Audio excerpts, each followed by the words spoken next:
libro de Isaías, capítulo 57. Vamos a leer los versículos 14 y 15. El profeta está hablando y está reprendiendo al pueblo a causa de la idolatría. Ok, ese es el contexto, que el pueblo había caído en idolatría y eso estaba impidiendo que el Señor hiciera la obra que Él quería hacer en ellos. Y entonces dice el versículo 14: y dirá, hablando de los que confían en el Señor, o sea, el que confía en el Señor dirá: allanad, allanad, barred el camino, quitad los tropiezos del camino de mi pueblo, porque así dijo el alto y sublime, el que habita la eternidad y cuyo nombre es el Santo. Yo habito en la altura y la santidad, y con el quebrantado y humilde de espíritu, para hacer vivir el espíritu de los humildes y para vivificar el corazón de los quebrantados. Amén. Vamos a orar. Cierre sus ojos un momento. Padre, te damos gracias en esta mañana, Señor, porque eres bueno. Gracias por tu amor, Señor. Gracias por tanta misericordia que has tenido con nosotros. Señor, hoy estamos delante de ti con un propósito, que es ser llenos de ti, que es ser guiados por ti, Señor, por medio de tu palabra. Permite que esta palabra, Señor, quede escrita en nuestros corazones y que podamos ponerla por obra todos los días de nuestra vida. Te damos muchas gracias en el nombre de Jesús. Amén y amén. La palabra del Señor nos habla en el libro del profeta Isaías. Hay una reprensión del profeta, bueno, del Señor por medio del profeta al pueblo por haber confiado en ídolos, por haber confiado en dioses falsos. El primer mandamiento que el Señor le da al pueblo de Israel cuando los lleva de Egipto a la tierra prometida, cuando ellos salen de Egipto, llegan al monte Sinaí, donde el Señor se manifiesta y le da los mandamientos a Moisés. Y el primer mandamiento que el Señor le da a Moisés es la revelación del nombre de Dios, la revelación de quién es Dios.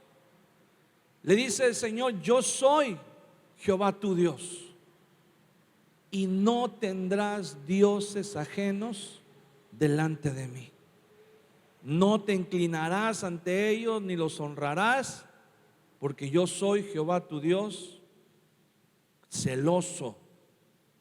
Y cuando el Señor dice que es celoso, no se refiere a los celos como lo que la Biblia describe en la obra de la carne, sino cuando Él dice que es un Dios celoso, significa que Él nos quiere para Él, que somos suyos, somos su pueblo, somos sus hijos, y que el Señor no está dispuesto a compartir ni a competir con nadie más. Dice la palabra del Señor que el pueblo de Israel en muchas ocasiones, no solamente en esta ocasión, en muchas ocasiones, incurrieron en la idolatría. Adoraron lo que ellos llamaban dioses falsos, lo que llamaban otros dioses, ¿verdad? Pero en realidad eso es como querer engañarse a sí mismo, porque en realidad ellos sabían, ¿verdad? Y todos sabemos que no hay otros dioses. No existen otros dioses.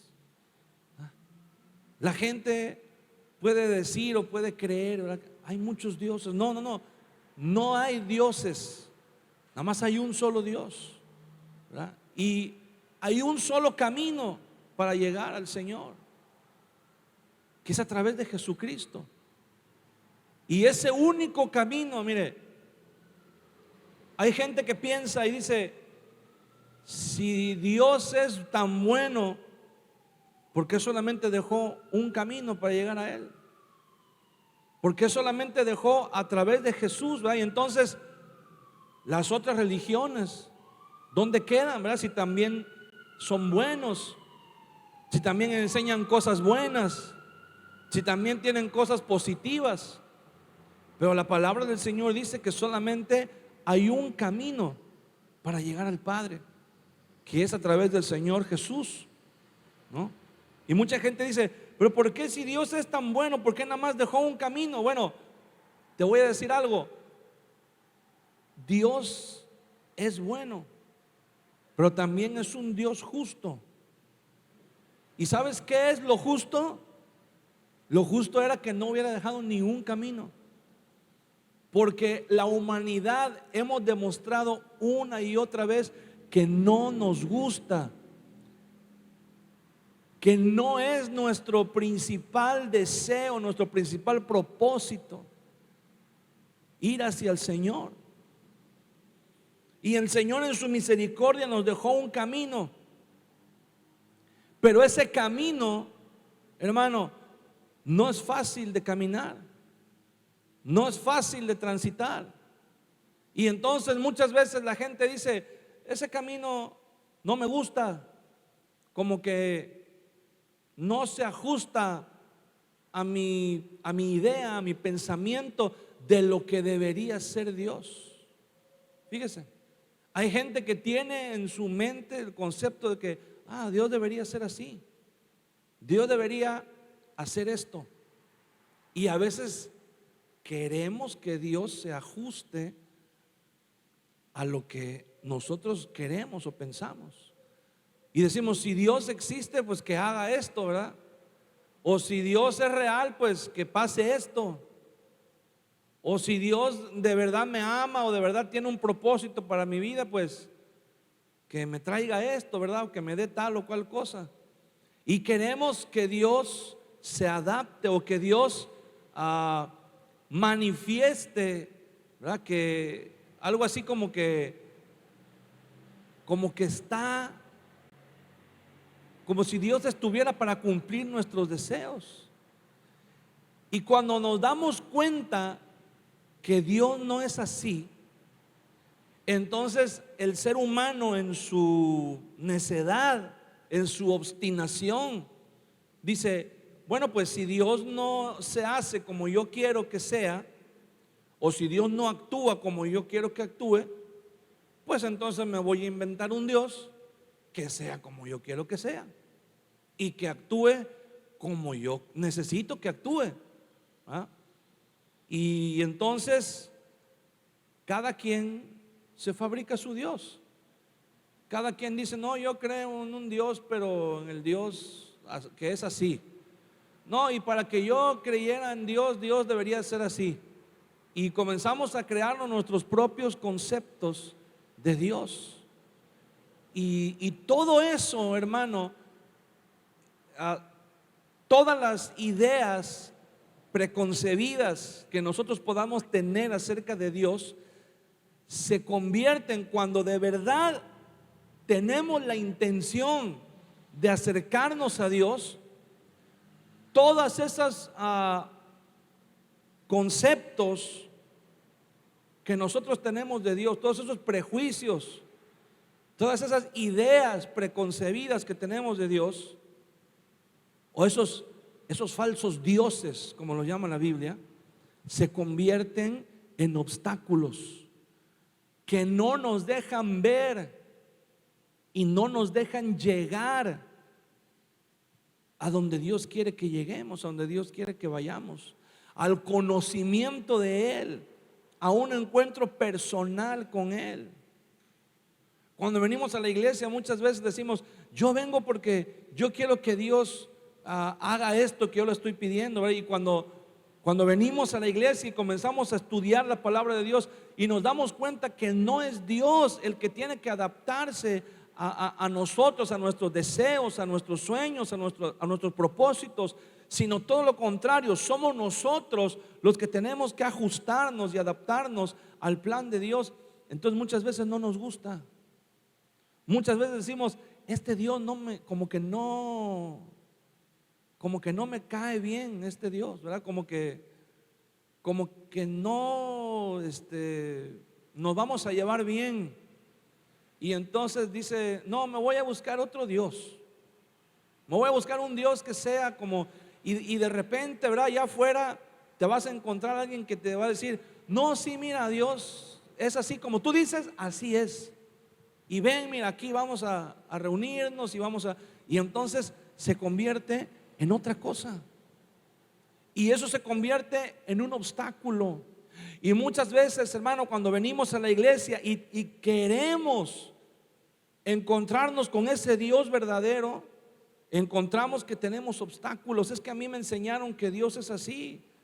Es que a mí me enseñaron que hay que hacer esto. Es que a mí me enseñaron que las cosas se hacen así. Es que a mí me enseñaron que hay que... Y muchas veces, hermano, lo que tenemos que hacer es desaprender todo lo que hemos aprendido. Dice el Señor en su palabra ahí en Isaías, en el versículo 10, dice, en la multitud de tus caminos te cansaste, pero no dijiste, no hay remedio. O sea, no te rendiste. Hallaste nuevo vigor en tu mano, por tanto no te desalentaste. O sea, está hablando de alguien que siguió sus propios caminos y cuando se cansó no reconoció a Dios, sino que dice que volvió a agarrar nuevas fuerzas, encontró nuevo vigor. ¿Y de quién te asustaste y temiste, que has faltado a la fe y no te has acordado de mí, ni te vino al pensamiento? O sea, dice el Señor, ¿qué te asustó de mí o qué no te agradó de mí que te olvidaste? No he guardado silencio desde tiempos antiguos y nunca me has temido. Yo publicaré tu justicia y tus obras que no te aprovecharán. Y fíjese lo que dice en el versículo 13: cuando clames, que te libren tus ídolos, pero a todos ellos llevará el viento, un soplo los arrebatará. Es lo que el Señor está diciendo, ¿verdad? A veces nos gastamos la vida viviendo para nuestros propios dioses. Nuestros dioses se vuelven el dinero, la fama, el sexo, las drogas. Esos son nuestros dioses. Nuestras posesiones materiales, nuestro tiempo, nuestros hijos. Entonces se convierte en ídolos, se convierte en nuestros dioses. Y cuando de verdad tenemos una necesidad, cuando de verdad tenemos un problema, entonces sí queremos que Dios actúe, y queremos que Dios actúe rápido, y queremos que Dios actúe como nosotros queremos. Y entonces dice el Señor, cuando clames, que te libren tus ídolos. El profeta Jeremías dice algo parecido, ¿verdad? Cuando clames, ¿dónde están tus dioses? Que vengan ellos a librarte. Dice, pero a todos ellos llevará el viento y un soplo los arrebatará. O sea, no te vas a dar cuenta, va a llegar el momento que nos vamos a dar cuenta que todas aquellas cosas en las que confiamos no tienen solidez, no tienen soporte, se derrumban. Todo aquello en lo que ponemos nuestra confianza, todo aquello en lo que creemos que podemos descansar, dice el Señor, un soplo se los lleva, un soplo los derriba. Dice, mas el que en mí confía tendrá la tierra por heredad y poseerá mi santo monte. Y aquí viene la palabra que leímos, y dirá, allanad, allanad, barred el camino, quitad los tropiezos del camino de mi pueblo. Allanar significa derribar todo lo que estorba. Allanar significa tirar todos los obstáculos. Allanar significa dejar el terreno planito, parejo. Eso es lo que está diciendo aquí la Biblia, que el que confía en Dios, el que de verdad pone su confianza en Dios, dice: vamos a derribar todo obstáculo. El que de verdad pone su confianza en Dios dice: ya estuvo. Ya mucho tiempo confié en otros dioses. Ya mucho tiempo deposité mi confianza y mi esperanza en otras personas, en otras situaciones, pero ahora es tiempo de confiar en Dios. Y dice: allanar, o sea, vamos a limpiar, vamos a tumbar todo obstáculo, todo aquello que impide que el Señor se manifieste. Porque así dijo el alto y sublime, el que habita la eternidad y cuyo nombre es el Santo: yo habito en la altura y la santidad. Fíjese bien, el Señor está declarando esta palabra: yo habito en la altura y en la santidad. Y nada más con eso ya nos la está poniendo difícil el Señor. Porque ¿quién va a poder ir a las alturas donde el Señor está? ¿Quién va a poder alcanzar la santidad del Señor? Nadie puede. Por nosotros mismos es imposible. Pero dice aquí, el Señor mismo declara: y con el quebrantado y humilde de espíritu, para hacer vivir el espíritu de los humildes y para vivificar el corazón de los quebrantados. Dice el Señor: donde yo estoy, no cualquiera puede llegar, pero los únicos que pueden llegar, dice el Señor, es el quebrantado y humilde de espíritu. ¿Qué nos está diciendo el Señor? ¿Qué significa, verdad? Ese es el tema de hoy, el quebrantamiento. ¿Qué significa cuando el Señor dice: los únicos que pueden acceder, los únicos que pueden llegar, los únicos que pueden habitar donde yo habito, es el quebrantado y humilde de espíritu? Y entonces eso nos debería llevar a pensar o a preguntarnos: ¿qué es estar quebrantado o qué es ser quebrantado delante de Dios? La palabra quebrantamiento significa, así como su nombre lo dice, lo que usted se imagina cuando escucha la palabra quebrantamiento, la palabra quebranto. Eso es precisamente lo que significa: algo que se rompe, algo que se quiebra, algo que ya no puede oponer resistencia. Eso es lo que significa la palabra quebranto o la palabra quebrantamiento. Cuando una persona, fíjate, lo contrario, lo opuesto al quebrantamiento es una persona que confía. Mire, cuando una persona confía en sí mismo, o confía o tiene su confianza puesta, hay gente que, mire, cuando tenemos un dinero guardado ahí bajo el colchón, usted va a ver que la gente anda feliz. Usted va a ver que la gente anda y camina, ¿verdad? Pero cuando viene una crisis y nada más andamos con lo justo, usted ve la gente cómo anda tronándose los dedos. Usted ve cómo se les va el sueño. ¿A quién no le ha pasado que de repente ya en la noche tú dices: ya quiero descansar, quiero dormir, y cierras los ojos y de repente te viene el pensamiento: pero acuérdate que debes esto, y acuérdate que mañana tienes que pagar esto, y acuérdate que ya te llamaron, que ya no te pueden esperar más con el pago de tal cosa, con todo? Y entonces se nos va el sueño, se nos empieza a ir la paz. Entonces, hermano, cuando se empiezan a manifestar esos síntomas, tenemos que preguntarnos: entonces, ¿en dónde está puesta mi confianza? ¿Ah? Entonces mi confianza está puesta en cuánto dinero tengo guardado ahí bajo el colchón. Ahí está mi confianza.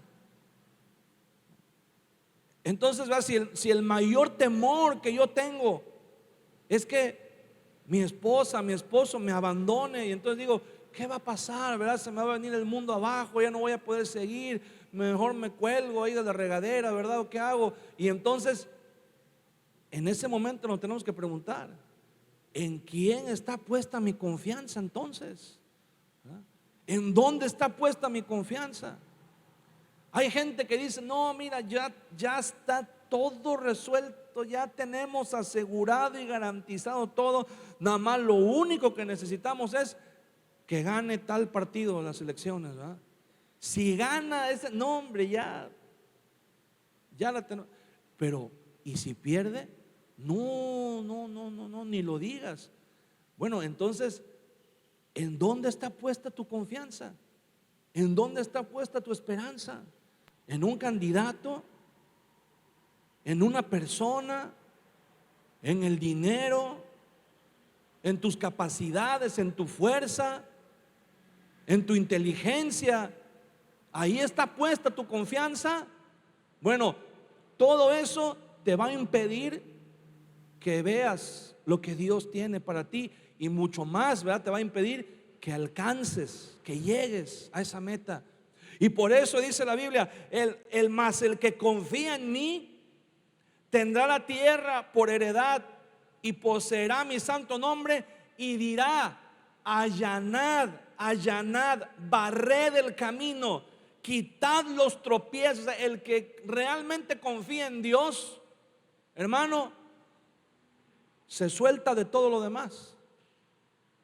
El que realmente confía en Dios suelta todas las amarras y nada más deja una, la de la fe, la del Señor, y dice, con este es suficiente. Pero a veces, hermano, no es tan fácil. A veces uno dice, pues sí, yo confío en Dios. Pero mire, el apóstol Pedro dice algo muy interesante. Dice que la fe, que es más valiosa que el oro, se tiene que probar como se prueba el oro. ¿Por qué? Porque tenemos que darnos cuenta si nuestra fe verdaderamente viene de Dios o tenemos que trabajar más en nuestra fe. Si usted va con el joyero, ¿verdad? Y le dice, mira, quiero saber si esta cadena es de oro. Y si el joyero la ve que está verde la cadena, ¿verdad? Que tiene ahí unas cosas verdes y negras y todo. Y el joyero te va a decir, no, mijo, te engañaron, esto no es oro, ¿verdad? Nada más así de verdad te va a decir, esto no es oro. Pero si usted le dice al joyero, mira, quiero que esta cadena, quiero saber, y si el joyero lo ve y parece oro, entonces el joyero va a decir, parece, pero hay que hacerle las pruebas, ¿verdad? Y primero le va a limar tantito y le va a echar unas gotas y va a decir, pues parece, ¿verdad? Sigue pareciendo, y le va a hacer otras pruebas y luego otras, hasta que va a llegar y le va a decir, ¿sabes qué? Efectivamente es de oro tu cadena, ¿verdad? Por eso el Señor nos pasa por procesos, hermano, para que nosotros nos demos cuenta que nuestra fe verdaderamente, dice el apóstol Pedro, ¿verdad? Verdaderamente sea hallada en alabanza, gloria y gracia cuando sea manifestado el Señor Jesucristo. Tenemos que quitar todos los obstáculos, pero no es tarea fácil. Pero para esa tarea de quitar todos los obstáculos, el Señor tiene un remedio para eso, hermano, porque ¿sabe qué? A veces estamos acostumbrados, tantos años de vivir lejos del Señor, que nos acostumbramos. Y a veces queremos hacerle al Señor como le hacíamos cuando estábamos en el mundo. A veces queremos aplicar los mismos métodos que aplicábamos en el mundo, los queremos aplicar en la iglesia, los queremos aplicar en el camino del Señor. Y el Señor tiene un remedio para eso, hermano. Y ese remedio se llama el quebrantamiento. Cuando el Señor trae el quebrantamiento a nuestras vidas, hermano, quiero decirle algo, no es nada fácil pasar por un proceso de quebrantamiento. No es nada fácil pasar por un proceso en el que el Señor dice, te voy a poner a prueba para que veas si tu fe es de verdad, o para que veas de qué se trata, ¿verdad? De qué es lo que estás haciendo, qué es lo que estás trayendo delante del Señor. Ahí, ¿verdad? Cuando viene el quebrantamiento, ahí vamos a ver quiénes somos de a de veras. Y no quiere decir que el Señor nos va a desechar, no. Quiere decir que si nuestra fe no está bien fundada en el Señor nos va a llevar a trabajar para que nuestra fe, hermano, sea lo que tiene que ser. Amén. ¿Por qué tenemos que ser quebrantados? ¿Sabe? Una ilustración para que podamos entender bien lo que es estar quebrantado. Yo no sé si a usted le gusta el box. ¿A cuánto le gusta el box? Bueno, luego vamos a armar un campeonato aquí de box. Bueno, en las peleas de box usted puede ver personas que tienen mucha voluntad, que tienen mucho deseo de ganar, que tienen muchas ganas de obtener un título, de obtener un campeonato, pero quiero decirle algo, cuando dos boxeadores pelean, usted ve la pelea y usted dice, va a llegar un momento en que usted va a decir, va a ganar fulano de tal. Ya tiene la pelea en la bolsa, ya es mejor, pega más duro, tiene más alcance. Hay gente que ya más o menos le sabe, ¿verdad? Gente que ya es experta y dice, no, mira, ese chavo tiene pegada, ahorita no le va a durar mucho el otro. Hay gente, yo he visto peleas de box donde estoy con gente y dice, en el tercer round lo va a tumbar, y lo tumba en el tercer round. Y entonces dijo, ahí sí me dan ganas de decir, ¿cómo no aposté, verdad? Para ganarme una lana. Pero hay veces, hermano, que nos llevamos sorpresas. Hay peleas de box históricas, y usted lo puede buscar ahí en YouTube. Peleas donde parece que ya está todo resuelto, parece que uno de los dos ya está acabado, ya no tiene nada que dar, ya está vencido, y de repente llega lo que le llaman un golpe de suerte. De repente el que va ganando, ¿verdad? Por la misma confianza, se descuida, baja la guardia y de repente le entra un volado, le entra un gancho y cae y ya no se levanta. Y el otro gana por nocaut. Aunque llevara toda la pelea perdida, aunque llevara todos los rounds perdidos, pero de repente dicen por ahí, ¿verdad? Una bala perdida y le da la vuelta al asunto. Y le voy a decir por qué. Porque en el box hay no es una regla, pero de manera informal se podría decir que es una regla no oficial. Una regla que dice que mientras el boxeador tenga puesta la guardia, cualquier cosa puede pasar. El boxeador usted lo puede ver todo sangrado y con los ojos cerrados y con la nariz rota y lo que usted quiera. Pero cuando un boxeador está así en esas condiciones, el referee va a la esquina y le levanta los puños. Y si cuando el referee le suelta los puños se caen, el referee detiene la pelea. Pero si el referee le levanta los puños y cuando se los suelta, el boxeador mantiene la guardia, puede seguir peleando. Esa es la señal, puede seguir peleando.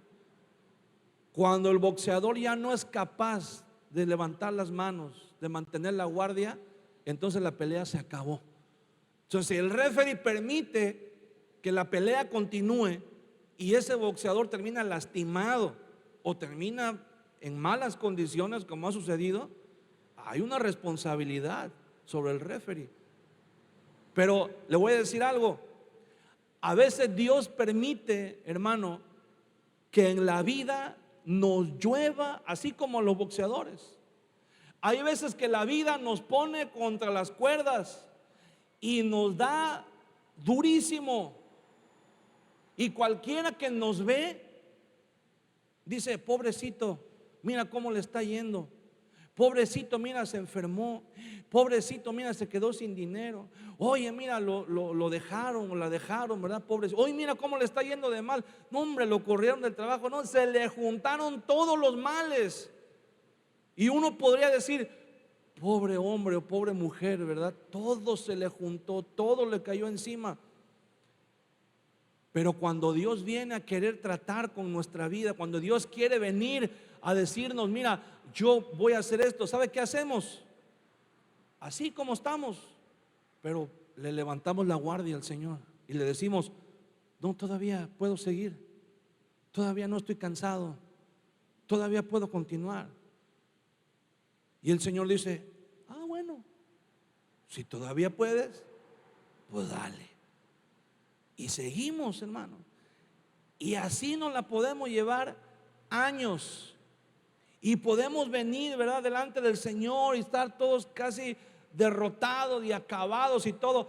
Pero Dios nos dice, ahora sí voy a trabajar contigo. Y le levantamos la guardia al Señor. Decimos, no, así no. Así no quiero. Yo quiero que sea así. Y eso significa que no estamos quebrantados. El que está quebrantado es el que dice, ya, ahí muere. El que está quebrantado es el que tira la toalla y dice, ya no puedo seguir. El que está quebrantado, hermano, no es el que le ha ido mal, no es el que le han salido mal las cosas. El que está quebrantado no es el que llora, no es el que grita, no es el que gime. El que está quebrantado es el que dice, Señor, ya no puedo más. Hasta aquí llegaron mis fuerzas. De ahora en adelante, a lo que tú quieras. Lo que tú me digas, eso voy a hacer. Ese es el que está quebrantado, hermano. Ese es el quebrantamiento. El quebrantamiento es cuando Dios ha permitido que vengan cosas a nuestra vida, situaciones difíciles, y decimos, Señor, ya estuvo. Hasta aquí ya entendí, ya no quiero más. De ahora en adelante, a donde tú me digas, allá voy. Lo que tú me digas, eso hago. Lo que tú mandes, eso obedezco. Si ha visto los caballos que usan en los desfiles, cuando hacen el desfile de el 16 de septiembre aquí en México, ¿verdad? O en algunos otros lugares, o en los espectáculos, ¿si ha visto los caballos cuando los montan, cómo bailan, levantan así, hacen unos números y hasta se inclinan, ¿verdad? Y hacen ahí sus gracias los caballos, y uno dice, oye, qué caballos tan inteligentes, qué raza serán esos caballos que hacen esas cosas, ¿verdad? Y no, la raza no tiene nada que ver, ni la inteligencia del caballo tiene nada que ver. Son caballos que han sido amaestrados, son caballos que han sido adiestrados muchas veces con procesos dolorosos. Muchas veces esos caballos han sido quebrantados con procesos dolorosos, de tal manera que han aprendido a comportarse de esa forma. Una persona, mire, usted puede ver una persona humilde y uno dice, híjole, mira, qué persona tan humilde. ¿Cómo no somos así todos de humildes, ¿verdad? ¿Cómo no nacimos así todos con esa humildad? Pero usted ve a la persona y no quiere decir que esa persona nació siendo humilde. A veces confundimos la humildad con la escasez, y no es lo mismo, porque habemos personas, y digo habemos, ¿verdad? Porque nos contamos. Habemos personas que a veces no es que tengamos mucho, ¿verdad? Pero a veces tenemos una altivez, una arrogancia, que la gente que nos ve dice, ay, ese ha de ser hijo de un millonario, ¿verdad? Porque mira, hasta en el caminar y cómo ve a los demás y todo, mira. Y no, en realidad no. Pero hay una soberbia, hay una arrogancia, hay una altivez. Y esa altivez es lo que Dios quiere quitar por medio del quebrantamiento. Y a veces hay gente que ha pasado por un proceso de quebranto, y cuando los ves dices, mira qué humilde el hermano, qué bueno, quién fuera como el hermano. Y a veces el hermano dice, ay hermano, tú no sabes lo que me costó esta humildad, tú no sabes lo que tuve que pasar. Y sí, a veces no sabemos lo que hemos tenido que pasar para poder ser humildes. La humildad, hermano, no es lo contrario a la riqueza, es lo contrario a la soberbia. A veces no queremos dejar la soberbia. Había una persona que daba testimonio y decía: yo antes era soberbio y altivo, pero ya Dios me lo quitó y ahora soy perfecto. Y a veces disfrazamos de humildad, pero es una falsa humildad. A veces decimos: no, sí somos humildes, pero pensamos que la humildad tiene que ver con la manera de vestir, o con nuestro comportamiento, con nuestra manera de hablar. Habemos personas que a lo mejor podemos aparentar ser muy humildes, pero que no nos toquen, que no se metan con nosotros, que no se metan, ¿verdad?, en un área de nuestra vida que no nos guste, porque enseguida sacamos las uñas, ¿verdad? Y enseguida decimos: ¿qué pasó? Y ¿sabe qué, hermano? A veces esa misma actitud la tenemos con el Señor.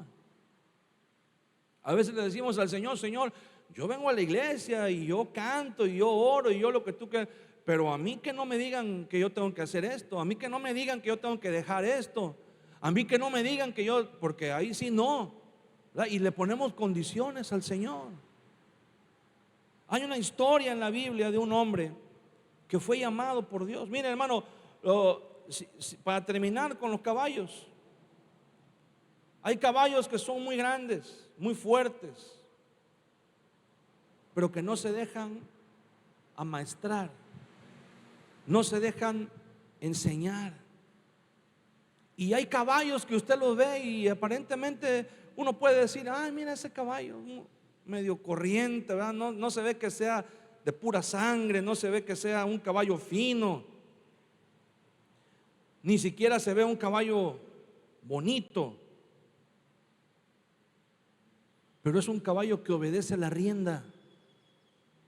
Y esos son los caballos a donde se suben los reyes. Esos son los caballos donde se usan para las tareas importantes.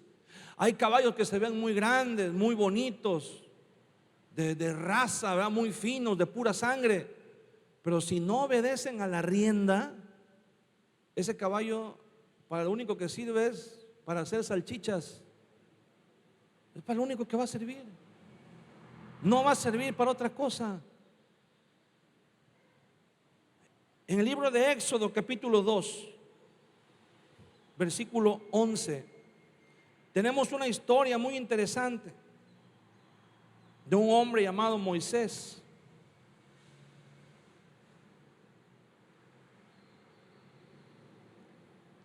Si usted está familiarizado con la historia de Moisés, usted va a entender.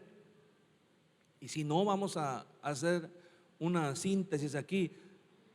Moisés nació en un tiempo donde el pueblo de Israel estaba siendo oprimido en Egipto. Las cosas habían cambiado. Después de haber sido favorecidos en Egipto, ahora estaban siendo oprimidos. Y Dios les dio una promesa desde Abraham. Les dijo: yo voy a levantar a alguien, un salvador, un profeta. Yo voy a levantar un hombre que se va a convertir en el líder de la nación y los va a guiar, los va a llevar a la tierra prometida. Y entonces ellos oraban, y la Biblia dice que Moisés nació con características. Ese niño nació con unas características que sus padres supieron que ese niño era el escogido, el que Dios había escogido. Sus padres supieron desde un principio que Moisés era la respuesta a las oraciones. Y en ese tiempo Satanás trató de destruirlo. Faraón ordenó la muerte de todos los niños varones que nacieran. Y cuando los padres de Moisés lo vieron, dice que lo escondieron durante unos días. Pero conforme pasaban los días, ya no pudieron seguirlo escondiendo. Lo pusieron en un canasto y lo dejaron en la orilla del río, que se lo llevara la corriente. Y su hermana mayor lo iba siguiendo en la orilla del río. Cuando llegó la canasta con el niño al lugar donde la hija del faraón se bañaba, la hija del faraón lo vio y dice que lo vio tan hermoso que le cautivó el corazón y lo adoptó. Pero cuando lo adopta, dice, pues es un recién nacido, hay que amamantarlo, hay que conseguir una nodriza.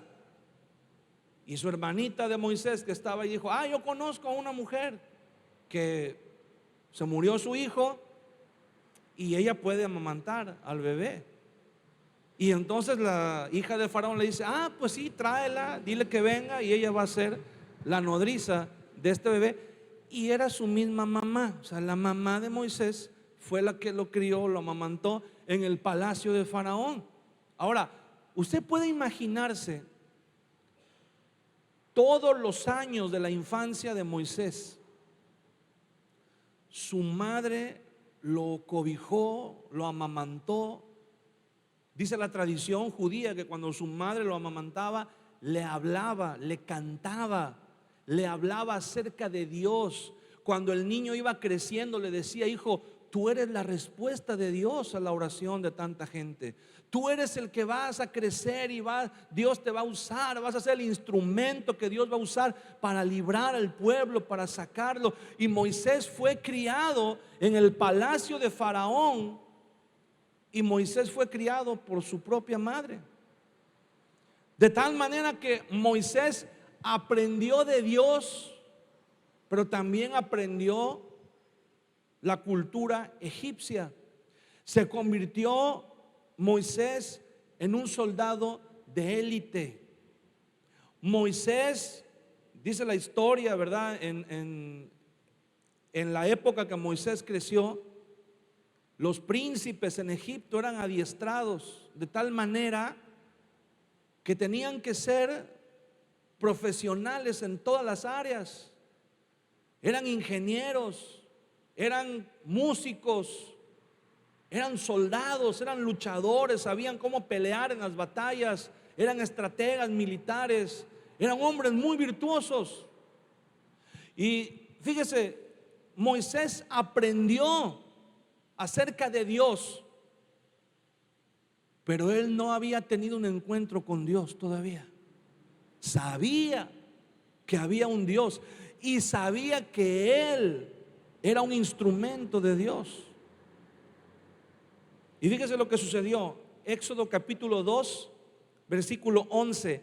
En aquellos días sucedió que crecido ya Moisés salió a sus hermanos y los vio en sus duras tareas y observó a un egipcio que maltrataba y que golpeaba a uno de los hebreos, sus hermanos. O sea, Moisés dice que cuando ya creció, esto es que Moisés tenía aproximadamente 40 años de edad, aproximadamente. Y dice que él estaba en el palacio, pero él sabía que los hebreos eran sus hermanos. Él sabía que él era un hebreo y él sabía que él era el instrumento que Dios iba a usar para librarlos.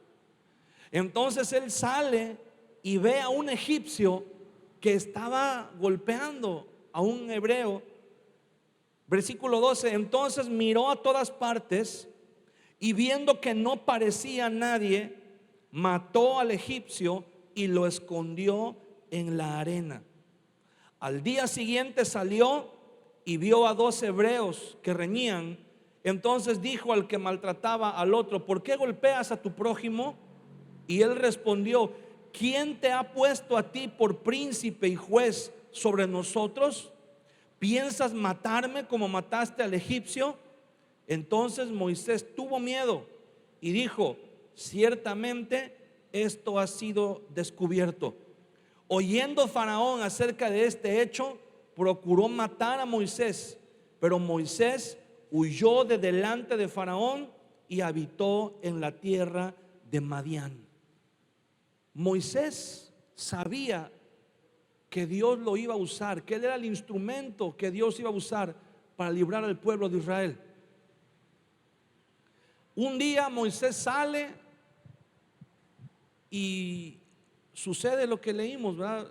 Ve que un egipcio está maltratando a un hebreo y Moisés, siendo aproximadamente de edad de 40 años, estaba en una edad en donde tenía toda su fuerza, en donde tenía toda su capacidad. Estaba en una edad en donde estaba viviendo su mejor momento, Moisés. Y él consideró y dijo: si yo soy el instrumento que Dios va a usar, pues tiene que ser ahorita, porque ahorita es cuando estoy en mi mejor momento, ahorita es cuando estoy fuerte, ahorita es cuando voy a salir bien en las fotos, ahorita es cuando voy a causar un impacto, ¿verdad? En mis seguidores, ahorita es cuando voy a cautivar a todo el mundo, porque ahorita es cuando estoy en mi mero mole, ¿verdad? En la mera flor de la juventud. Y entonces Moisés dice: pues sé que soy el instrumento de Dios para librar al pueblo, pero Dios no me ha dicho cuándo, pero tampoco me ha dicho que todavía no. Y entonces Moisés decide él en ese momento ser el libertador. Yo me proclamo a mí mismo el libertador de los hebreos. Y fue y mató a un egipcio. Y cuidado, porque matar a un egipcio no era cualquier cosa. Los egipcios se consideraban a sí mismos hijos del sol, hijos de los dioses. Entonces, matar a un egipcio era un delito muy grave.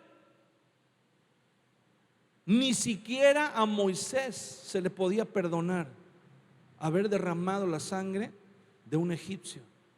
Y entonces dice que Faraón, en el momento Moisés creyó que nadie lo había visto. Moisés dijo, nadie, volteó para todos lados, no vio a nadie, ¿verdad? Pero se le olvidó voltear hacia arriba. Se le olvidó tener en cuenta a Dios. Se le olvidó que a Dios no se le escapa nada, que delante de Dios no nos podemos esconder. Y quiso hacer las cosas a su manera y en su tiempo, y todo le salió mal. Porque dice que los mismos hebreos corrieron el rumor y los egipcios se enteraron. Y el gran Moisés, el fuerte, el capaz, el inteligente, tuvo que huir como un delincuente cualquiera. Tuvo que salir huyendo como cualquier asesino, como cualquier ladrón. Tuvo que ir a esconderse a Madián. Madián era un pueblo donde no iba nadie, donde nada más los únicos que iban eran los que iban huyendo, los que no querían que nadie los encontrara, se iban a Madián. Dice que se fue a Madián a esconderse. Y en Madián conoció a una familia que lo recibieron, lo trataron bien, se casó con una de las muchachas de ahí de la familia. Y dice la Biblia, en unos cuantos versículos, aproximadamente en 14 versículos, nos cuenta la historia de Moisés en Madián durante 40 años. Moisés se va a Madián y se queda 40 años ahí, de tal manera que cuando llegamos al capítulo 3 de Éxodo, Moisés es ya un anciano de 80 años de edad. Entonces Moisés ya nada más vive del recuerdo. Ya Moisés ya nada más vive de recordar sus mejores épocas, ¿verdad? Sus mejores glorias, sus glorias pasadas. Moisés ya nada más vive, ¿verdad?, para acordarse de lo que alguna vez, como dice la canción, ¿verdad?, de lo que pudo haber sido y no fue. Ya nada más para lamerse sus propias heridas. Pero esos 40 años, hermano, no fueron en balde. Durante esos 40 años Dios estuvo quebrantando a Moisés. Dios lo metió hermano, ahí a Moisés, ¿verdad? En el crisol, Dios lo metió a Moisés ahí en el mortero y lo estuvo quebrantando, quebrantando, quebrantando, hasta que Moisés se consideró a sí mismo como nada. Hasta que Moisés, dice la Biblia, que era un pastor de ovejas. Ya no era el mismo Moisés de 40 años, ¿verdad? Que se vestía con las mejores ropas, los mejores perfumes, el mejor calzado, la mejor comida en el palacio de Faraón. Ahora era un beduino más que andaba ahí en el desierto, oliendo a camello, ¿verdad? Oliendo a oveja, oliendo a burro, oliendo a todo menos a gente, comiendo ahí lo que comían todos los pastores, viviendo y durmiendo en el desierto. Y cuando Dios ve a Moisés en esas condiciones, dice en el capítulo 3 de Éxodo: apacentando Moisés las ovejas de Jetro, su suegro, sacerdote de Madián, llevó las ovejas a través del desierto y llegó hasta Horeb, monte de Dios. Y se le apareció el ángel de Jehová en una llama de fuego en medio de una zarza. Y él miró y vio que la zarza ardía en fuego y la zarza no se consumía. Entonces Moisés dijo: iré yo ahora y veré esta grande visión. ¿Por qué causa la zarza no se quema? Viendo Jehová que él iba a ver, lo llamó Dios de en medio de la zarza y dijo: Moisés, Moisés. Y él respondió: heme aquí. Moisés estuvo 40 años en Madián. Y él estuvo, hermano, deshaciéndose. En una ocasión me tocó estar en un congreso en donde estuvo compartiendo un hermano que el Señor lo usa para dar palabra profética. Y él llamó había un pastor ahí que lo iban a nombrar como pastor apenas. Y entonces él lo llamó y le dijo: mira, mientras yo estoy predicando, yo voy a empezar a predicar, pero mientras yo estoy predicando, si tú vas a estar aquí atrás. Le trajeron una silla, le trajeron una cubeta con agua y le trajeron un jabón. Y le dijo: si mientras yo estoy predicando, dice, tú vas a tener una tarea, vas a tener un trabajo. Dice, y tu trabajo es que le vas a quitar el jabón al jabón. Esa es tu tarea. Y ya, empieza. Y él empezó a predicar. Y el otro comenzó a tallar el jabón así en las manos, en el agua. Y dice, esa va a ser tu tarea: quitarle el jabón al jabón. Y él comenzó a predicar, ¿verdad? Y predicó bastante largo, como 1 hora y media. Y cuando terminó de predicar, estaba predicando y volteaba y le decía: ¿cómo vas? Y le enseñaba el jabón, cada vez se hacía más chiquito, más chiquito y más chiquito. Y cuando terminó de predicar, le dijo: ¿qué pasó con el jabón? Dice: ya se deshizo, ya no está. Y dice: bueno, ya le quitaste el jabón al jabón. Dice: ya no está el jabón, ya no existe el jabón. Dice: ¿cómo te quedaron las manos? Y me acuerdo que enseñó las manos y las manos las tenía blancas, pero blancas, completamente blancas. Y entonces le dio una palabra y le dijo: así dice el Señor, antes de que empieces a servir, antes de que yo te use, le tienes que quitar el jabón a tu jabón. O sea, te tienes que quitar. El Señor no te puede usar si todavía crees que tú puedes hacer algo.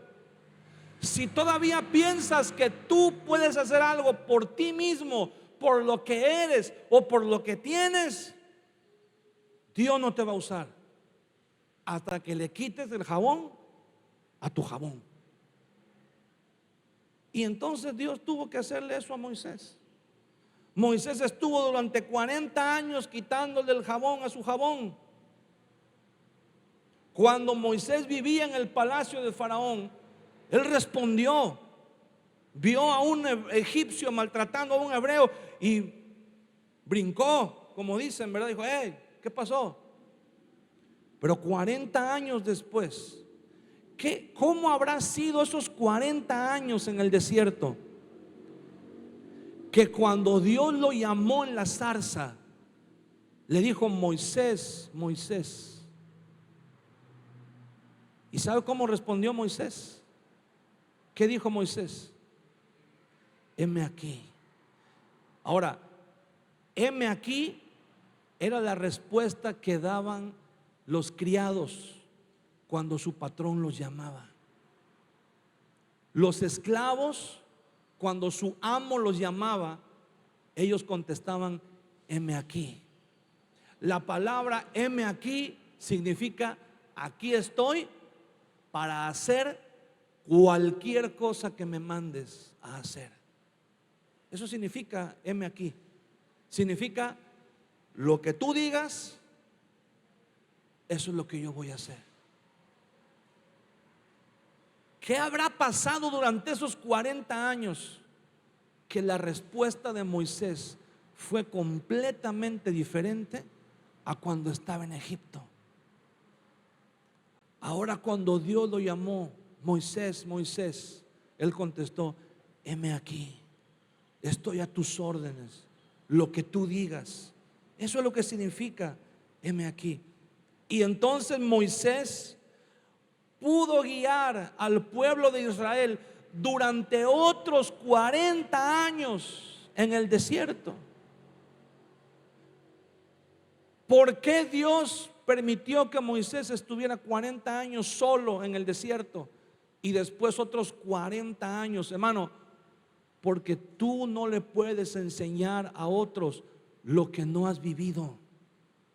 Tú no le puedes predicar a otros lo que no has aprendido. Tú no le puedes tratar de enseñar a otra persona humildad si tú no has aprendido de humildad. Moisés sabía. Cuando Moisés llevaba al pueblo de Israel por el desierto, Moisés les decía, no caminen por ahí, porque por ahí hay serpientes. No caminen por ahí, porque por ahí el terreno es inestable, se pueden caer, se pueden hacer daño. No acampen en este lugar, porque este lugar es peligroso. Acampen acá, porque es más seguro. Moisés conocía cada palmo del desierto, cada centímetro del desierto, cada paso, cada piedra. Moisés conocía todo, hermano. Cuando tú conoces el terreno de la humildad, vas a poder guiar a otros. Pero si tú no conoces el terreno de la humildad, te vas a perder en el desierto. Te vas a perder. No vas a saber por dónde caminar, no vas a saber por dónde ir. Y en el desierto, hermano, el que se pierde se muere. En el desierto el que no está en el campamento, el que no está en el grupo, se pierde, se queda. Pierde la cobertura, pierde la protección, pierde el calor y se muere. ¿Y cuántas personas hay que han muerto espiritualmente porque no se dejan guiar en el camino de la humildad por otros que ya han recorrido ese camino? Y decimos, no, yo puedo. No, a mí también me habla Dios. ¿Por qué voy a obedecer a alguien, verdad, que dice que Dios le habla, si a mí Dios también me puede hablar? Es lo que dijeron. Eso fue exactamente lo que dijo la hermana de Moisés, María. Dice, ¿a poco Dios nada más habla a través de Moisés? Si nosotros también somos siervos de Dios. ¿Y qué le sucedió? Dice la Biblia, le brotó lepra, le cayó lepra, porque no se dejó guiar. Cuando Moisés fue quebrantado en ese proceso, hermano, ¿por qué tiene que venir un quebrantamiento? Porque el mundo cree que el éxito tiene que ver cuando estamos en la cima. El mundo cree que el éxito, mira, hermano, muchos de nosotros sí queremos tener éxito, pero a veces tenemos un mal concepto de lo que es el éxito.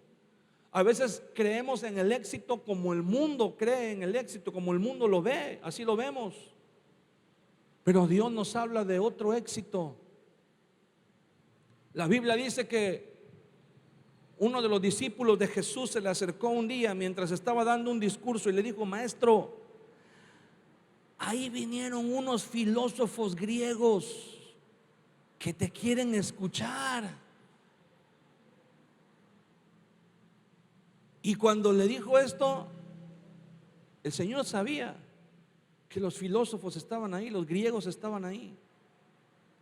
Y el Señor comenzó estas palabras: si el grano de trigo no cae a tierra y muere, Juan capítulo 12 versículo 24, queda solo. Pero si cae a tierra y muere, entonces lleva mucho fruto. Y dice la Biblia que los griegos que habían ido a oír al Señor se maravillaban de lo que estaba diciendo, porque los griegos creían que esta vida era algo vano, era algo sin sentido. Los griegos creían, en su filosofía creían que había que trascender, que el alma del ser humano tenía que trascender a otros planos, en donde verdaderamente estaba la vida, y que la vida aquí en esta tierra era solamente algo efímero, algo carnal, algo vulgar. Así lo creían los griegos. Ellos creían que el cuerpo era malo porque el cuerpo era el que experimentaba en esta vida, era el vehículo que nos servía para transitar en esta vida. Y entonces cuando Jesús ve a los griegos llegar, comienza a hablar y comienza a decir: si el grano de trigo no cae a tierra y muere, queda solo.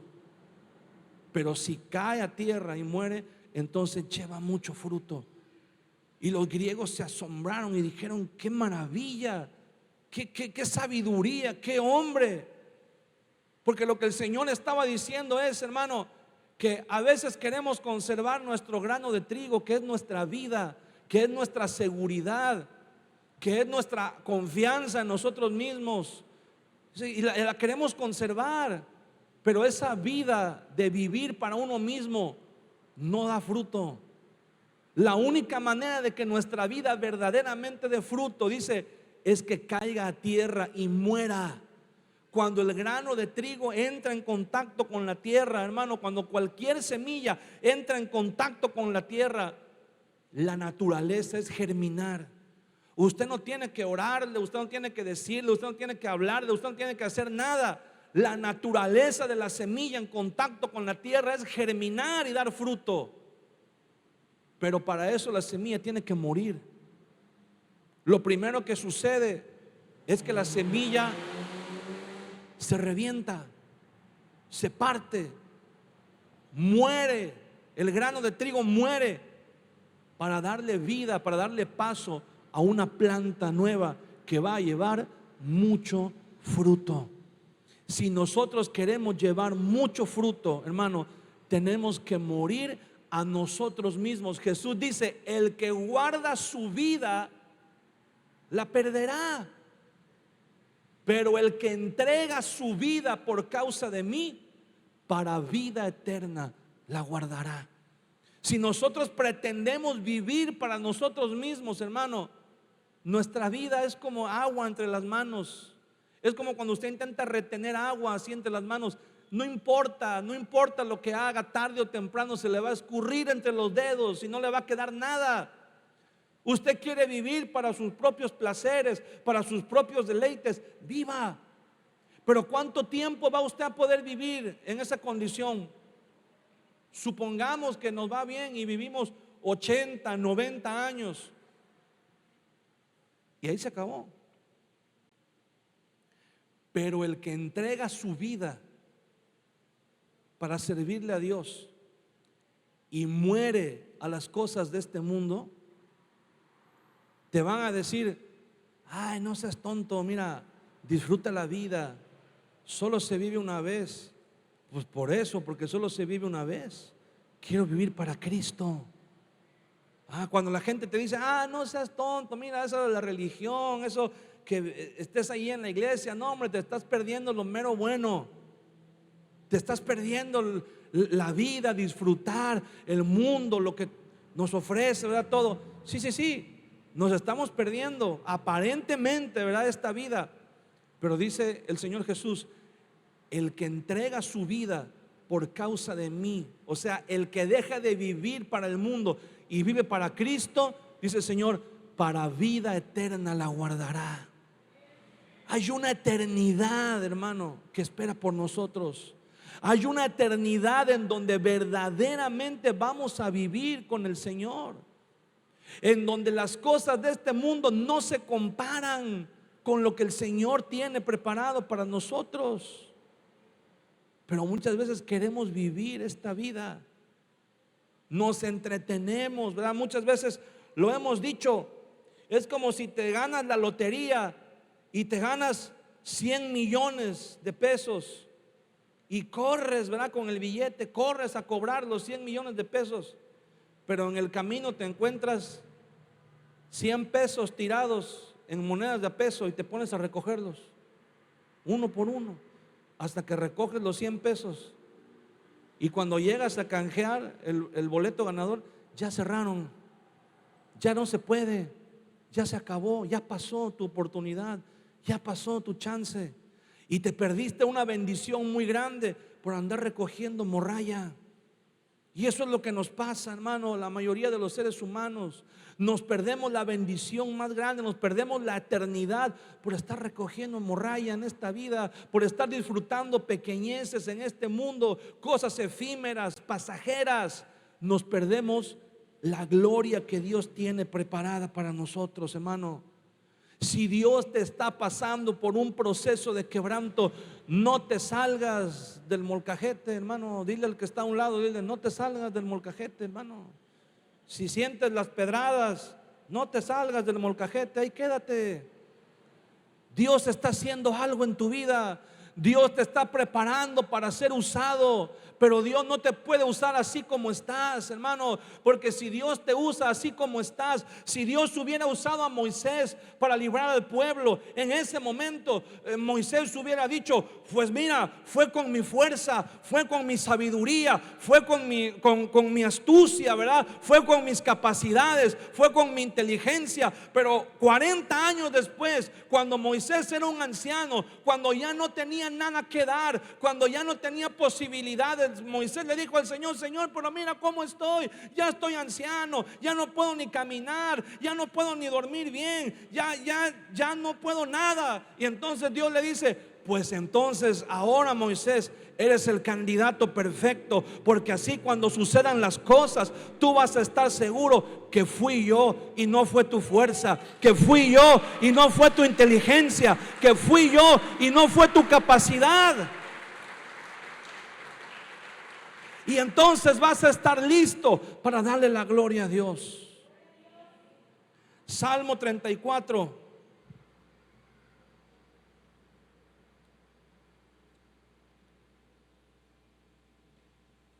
Te voy a dar 3 versículos y con esto vamos a terminar porque ya es hora. Ponte de pie, por favor, conmigo. Salmo capítulo 34, versículo 18. Cercano está Jehová a los quebrantados de corazón y salva a los contritos de espíritu. Cercano está Jehová, ¿a quiénes? A los quebrantados de corazón. ¿Quieres estar cerca de Dios? ¿Quieres que Dios esté cerca de ti? Déjate quebrantar. Aunque nos duela, aunque digamos, ay Señor, ya no veo la mía, pero Dios está trabajando, hermano. Dios está trabajando en tu vida, Dios está trabajando en mi vida. Salmo 51, versículo 17. Los sacrificios de Dios son el espíritu quebrantado, al corazón contrito y humillado no despreciarás tú, oh Dios. Los sacrificios de Dios son el espíritu quebrantado y el corazón contrito y humillado. El corazón que se deja guiar, el corazón que obedece la voz de Dios, que dice, no voy a hacer lo que yo quiera porque toda la vida he hecho lo que yo he querido y me ha ido mal. Toda la vida he seguido mis propios caminos y me han llevado a la ruina. Ahora voy a obedecer lo que Dios me está diciendo. Salmo 147. Y con esto terminamos y vamos a tener un momento de adorar a Dios. Salmo 147, versículos 2 y 3. Jehová edifica a Jerusalén, a los desterrados de Israel recogerá. Este salmo se escribió cuando el pueblo de Israel estaba cautivo en Babilonia en un quebrantamiento tremendo. Jehová edifica a Jerusalén, a los desterrados de Israel recogerá. Él sana a los quebrantados de corazón y venda sus heridas. Es una promesa del Señor. Los judíos habían sido llevados a Babilonia y Jerusalén había sido destruida. ¿Por qué, Señor, permitiste que sucediera esto? Y el Señor dice: yo edifico a Jerusalén, yo voy a edificar a Jerusalén y voy a sanar a los quebrantados de corazón y voy a vendar sus heridas. ¿Por qué Dios nos quebranta? Para que aprendamos. Pero Dios no nos deja quebrantados. ¿Se acuerda cómo termina el versículo de Isaías? Dice: y con el quebrantado y humilde de espíritu. Pero no dice para dejarlos así para siempre. Dice para vivificar, para hacer vivir el espíritu de los humildes y para vivificar el corazón quebrantado. ¿Para qué el Señor nos quebranta? ¿Para qué el Señor permite que seamos humillados? Para volver a levantarnos, pero ya no en nuestras fuerzas, sino en la fe, en la confianza, en la esperanza del Señor. Amén. Cierra tus ojos un momento en esta tarde y levanta tus manos y vamos a decir al Señor: Señor,